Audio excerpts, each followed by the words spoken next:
and I'm here at Cassadaga Hotel in Cassadaga, Florida. Let's see, let's turn this around. Here we go. Sorry, guys. Hi, it's Marlene with my Ghost Chronicle Stories of the Supernatural. My videographer, you know, a little bit slow on the uptake with the phones. But anyway, guys, I'm here at Cassadaga Hotel in Lake Helen, Florida. This is a hotel. I've got my mini Ovilus already running. Inhabited, okay. This is a spiritualist camp that came down here back in the teens. They came out of Lilydale, New York, and they established a spiritualist camp. And as you know, spiritualists believe in the spirit world. And this hotel has been here for, I think, at least the 1920s, I believe. And we stayed here last night. And I decided before I leave that I'm going to do a little bit of sage to clear out the energies, because a lot of people don't realize, especially when they do either a dowsing session or any type of session, that you need to clear out the energy, even if there's no entities, which I'm not saying there isn't, because there is, because it's a lot. As a matter of fact, last night I had my phone, well, after I fell asleep with it next to me, land in the middle of the carpeted area. My earbuds were still there, and earlier today when we went and we had breakfast, the girl there tells us, oh yeah, the ghosts here, they hate electronics.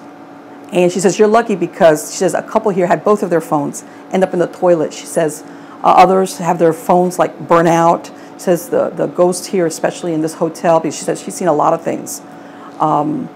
She says they're very active. And as a matter of fact, if you go right outside the door of our room, there's a cavity there where they keep the fire extinguisher. And last night I saw a lot of, like, you know, children's toys, crayons, little matchbox. And Henry says, oh, that's for the children ghost. Paralyzed. Okay, somebody really wants to communicate. Give me a minute. So, and I was like, no, maybe somebody left it there. And sure enough, we confirmed they do. They do leave those toys there for the children ghosts, because they said that they used to keep them out in the main lobby. And they says that, you know, they have cameras, especially in those lobby areas, where they had tracked the movement of these toys, and they put them here basically to distract the children ghosts, because I guess especially at nighttime, because they were getting underfoot, I guess, and disturbing some of the guests. So you know, yeah, it's as a matter of fact, I'm gonna give you guys a quick look so you guys can see what I mean. Hold on, let me see. Hold on.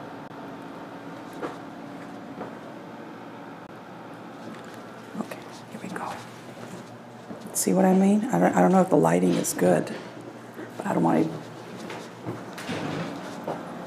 But anyway, there's Henry, my videographer. Let me get this back to him. But anyway, all right, guys, let's get back to the thing at hand here, which is, I always come prepared. Okay, and I've got a little bit of sage, and I usually burn a little bit of sage just to clear out some of the energy. And the reason why I do this is not only to get rid of negative energies or entities, but the truth is, you really don't know who stays here. There's a lot of people here attempting spirit communications. I'm not so worried so much about the psychics here that live here, because they're pretty well versed in what they're doing. But you do get a lot of guests and a lot of people that come here, stay here, or come through here. A lot of spiritual turbulence attached to them. Or a lot of them attempt to do things they shouldn't win, because they have no idea what they're doing or what they bring in. So I've learned through many, many, many years of experience that, especially if you're going to attempt a dowsing session or any type of spirit communication, it's almost like you want to start with a clean slate. And basically what I'm saying is, you know, banishing any negative energies or entities, only light and love.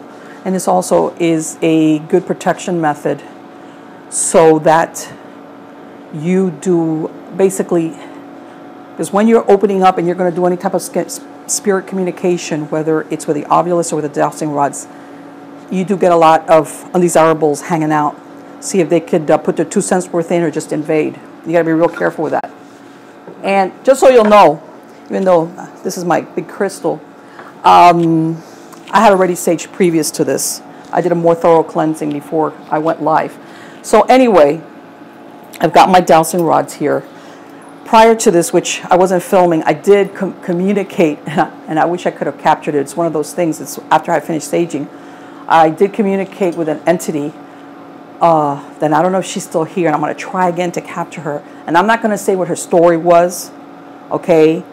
But I'm going to try to get her back on because it was a very disturbing scenario that she communicated about. And just so, even though my Ovilus is here running, this is usually how I work with the Ovilus. I let it go there, and they communicate at their own pace and tell me what I need to do.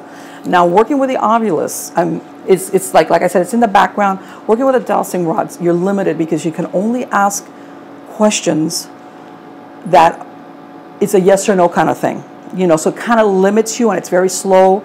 And if you've got somebody that's communicating with you, that's pointing you in the right direction, you can go right. But if you get one of these discarnates that's kind of confused and really slow, it will take forever. So this is a really good instrument if you know how to use it and if you've got time.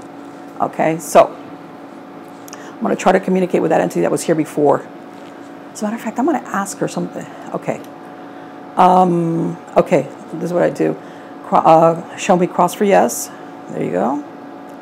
And show me no. Okay, which is straight out like that. Okay. All right. Is the entity that was here earlier, are you still here? Yes. Are you the farm girl that we spoke to earlier? Yes. Okay. Now, I'm going to give you a quick, because I'm not going to go through that whole session all over again. I had a girl that identified herself with the last name of Washington. She says she lived in a farm, less than 150 acres, somewhere in Georgia, and that she died in a murder-suicide with her family. Her father killed her and all her 3 other siblings and her mother, and then set fire to the house between the years of 1955 to 1960. Okay, and the reason why I say that is when you work with the dowsing rod, sometimes that's how you narrow it down. And that she was in her late teens. Using the Ovilus, she gave me 2 names, which she says her dad's name was Israel Washington. Okay, and her last name was Washington. Now, I'm going to see, and the reason why I'm saying this is that that's when I realized I should be, let me see if I can go and show this on YouTube. But she told me she was the only one here at that time, but let's find out if she's still by herself. Okay, are you still here by yourself? Yes. Okay, so she's still here. Is there anything, another thing she said before? She alluded to the fact, she said she was at peace, that her family, you know, they were dead and they were okay, but that she says that there was unresolved because she claimed that her father basically had been doing away with people since the 1920s and that nobody knew about it. And that supposedly, according to what she communicated, which I'm going to follow up, of course, on research, especially if it happened in the 50s, was that somehow or other he was under suspicion for something. And that's when he decided to do away with all the family, including her. And that's why she's trying to communicate that she wants it brought to light because, according to her, I guess he was between the ages of 50 to 60, which leads us to believe that he was born maybe at turn of the century, prior to the turn of the century. But according to her, he had been doing away with people or hurting people since the 1920s, and that's her reason for trying to communicate. But let's see if she's got something else to tell us. Do you want to say anything else about your father? No. Yes? No? No. Do you want to say anything else about yourself? Yes. Is there somebody that you wanted to communicate with specifically? Yes. Was it a sweetheart or a boy? Yes. Was it someone that was this like a boyfriend or somebody you loved? Yes. Were you planning on getting married to him? Yes. Did he know about, obviously he saw what happened to your family. Did everybody understand that okay, I think I understand. Did everybody think that you all died in just a fire? Yes. Your father didn't like your boyfriend? No, that's not it. Wait. Did people or the law understand that your dad had killed you all before he set fire to the house? So they knew that you guys had died by his hand? Yes. Okay. All right. So, but did they understand why he had done this? Yes. Okay. So apparently, I guess maybe what, according to her, after he killed him, okay, that, as a matter of fact, I didn't find this out. Did he kill you and your family with a gun? No. Did he kill you and your family with a knife? No. Did he strangle you? Did he use his hands to kill you and your family?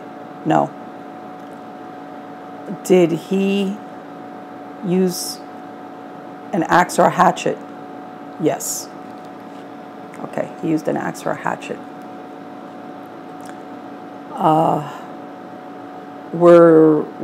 When he did this, were you all sleeping? Yes. Yes. That's disturbing.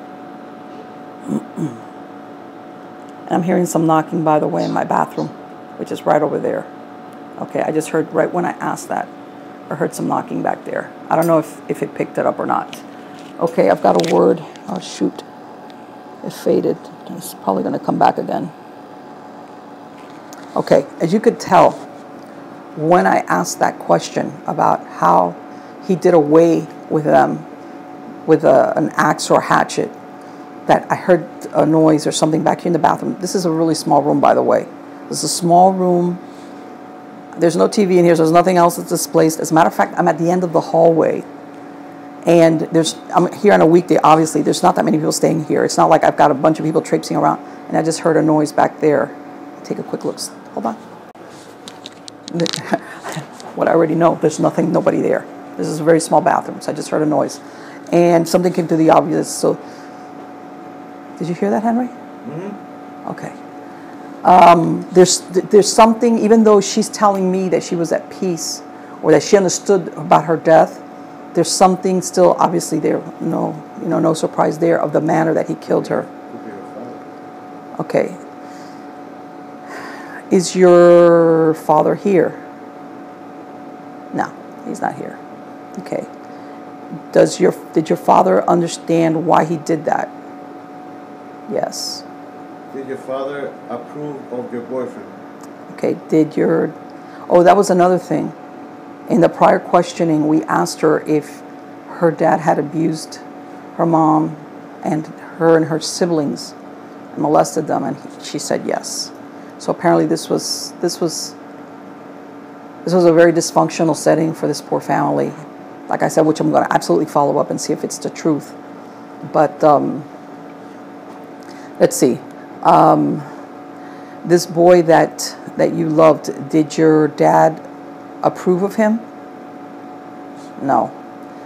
Did your dad allow you to have boyfriends? Yes. But he just didn't like him? No. Okay. Did you go and meet this boy in secret? Yes. Did you want to let him know that you're okay? No. Okay. Is there something else that you want to communicate to me right now? No. Are you going to stay or are you going to leave? Are you going to leave? Yes. Okay. Which, by the way, this is very typical. The ovulus has gone down. I've heard some noises, and truth be told, you can only sustain the spirit communication for them, their energy, for X amount of time. It's like everything. It peters out. Aim. Okay, all right. Let's see. Was that you, farm girl? Yes.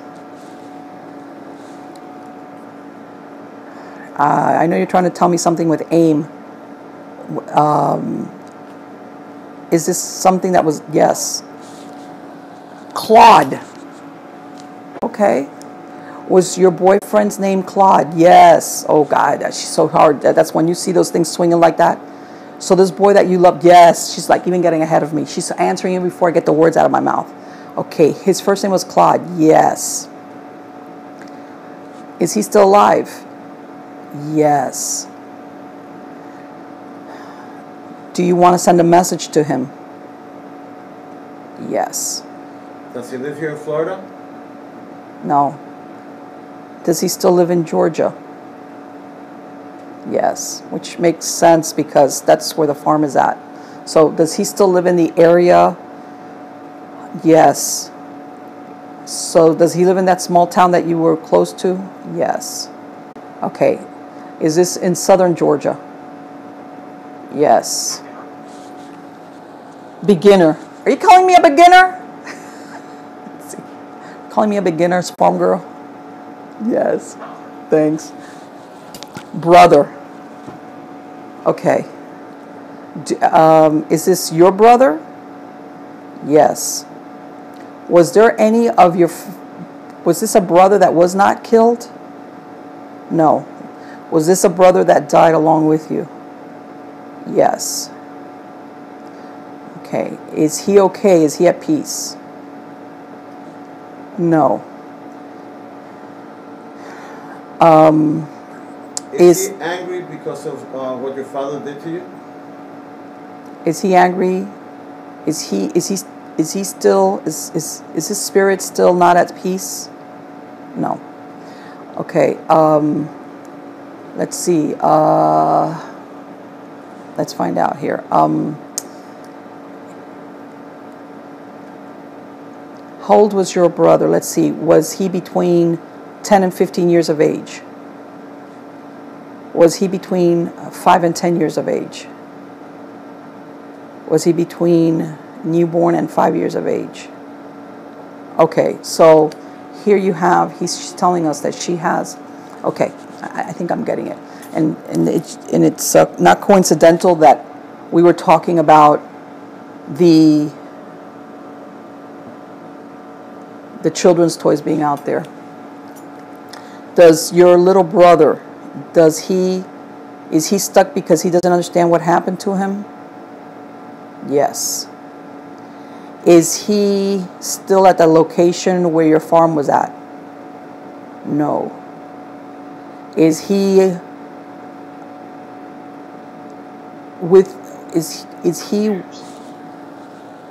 accused? Wow. Okay, is he bound to this earth? Perhaps. Yes. Perhaps. Okay. Is he with that boy you loved? Yes. That's why she's trying to communicate with him. Yeah. Because maybe monk.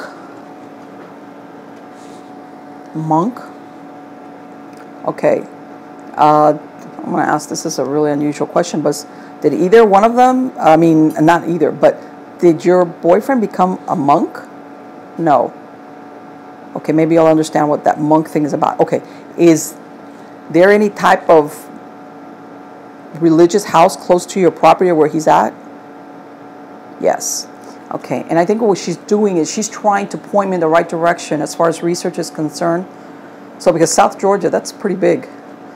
She had told me in the earlier communications that it did make the papers where the family, had died in this fire. And from what she's saying also that they were aware that this was a certain murder-suicide scenario.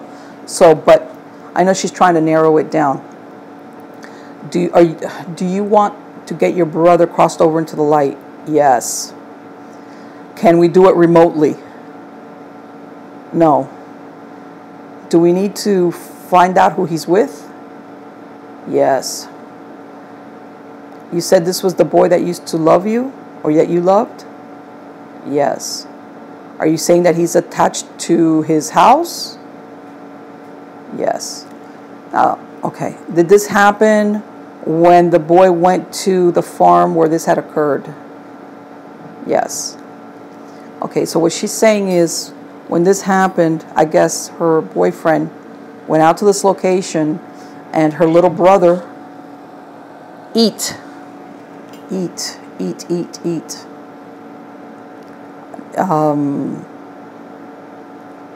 Was your little brother, is this about your little brother? No. Is this about you? No. Is this a, I don't know where to go with this. Okay, you're gonna, okay, and that's the thing, you know, trying to come up with probable questions. Okay, darling, do you want me to try to haunt? Okay, all right, let's see. Is your little brother haunting the boy you used to love? Yes. Okay. You said that, I want to clarify this. When? Okay, I need to clarify this. Was Claude, you said your boyfriend's name? Yes. Okay. Not your little brother's name? No. Okay, I just wanted to make sure Claude is the boyfriend's name. So, I got something enough to go with. I'm getting a really bad headache. Okay. And this usually happens when you're getting jammed up with all this spirit stuff, plus I'm still going to go walk the streets of Cassadaga. There's a lot of stuff that's happened besides, obviously, we're in the middle of a spiritualist camp. Mind. See what I'm saying? I'm getting a headache. And of course, because you're in my mind, of course, and I understand that's what happens. Back in '95, one of the spiritualists that used to live here, somebody broke into his house, bludgeoned him to death, stole credit cards and a caddy, and they caught up to the guy because he wasn't that intelligent, besides being a murderer in Vegas, because he took the guy's Cadillac. But back in '95, I'm going to go by that street. I'm also going to walk around. I'm going to do what's called a cemetery run all the way back into Miami, stop along some cemeteries. Obviously, I'm going to stop here in Lake Helen, go to that Devil's Chair. Let's see what happens, because contrary to what everybody thinks, yes, the nighttime is great. It's scarier. And sometimes people think you pick up on more things because, of course, it's dark and it's quieter and you kind of hear stuff. But you would be surprised what you pick up during the daytime. And let me explain to you. If you've got, and I'm not talking about residual stuff. Yes, absolutely, you're going to pick up residual stuff. But if you're in an area that's close to where people live, that, you know, if they're reenacting what they used to do during the daytime, you know, a lot of them are stuck on that cycle. Okay, that they were out and about. If you're close to a farm or a house, these people are doing their thing. And that's why sometimes you do pick up things in the daytime that you do not pick up at nighttime. So, yes, it's scarier, but as far as paranormal evidence, it is surprising and a lot more convincing, some of the stuff that you find when you're out in the field during the daytime. Because if they're still on the same time schedule, and us humans beings, you know, that we follow our routines, this is when you were awake, when you were active, when you were doing your thing, whether it was working, if you were a man or a woman, if you were a housewife. And some of these spirits that are attached to the earth plane, they're still doing their thing. And this is the time that they were active and running around and doing their thing. So let's see what happened, guys. And see who else I run into. And absolutely, I'm going to follow up and I'm going to research about this family that this entity described, that it seems like under really horrific circumstances that they met their ends. And I'm glad to hear that she's saying that she's at peace, but obviously she's still worried about her little brother, who appears got attached to her boyfriend. So I'll be seeing you guys. I'll probably be going live on Periscope and Facebook during the day, but I hope you guys like this. Take care.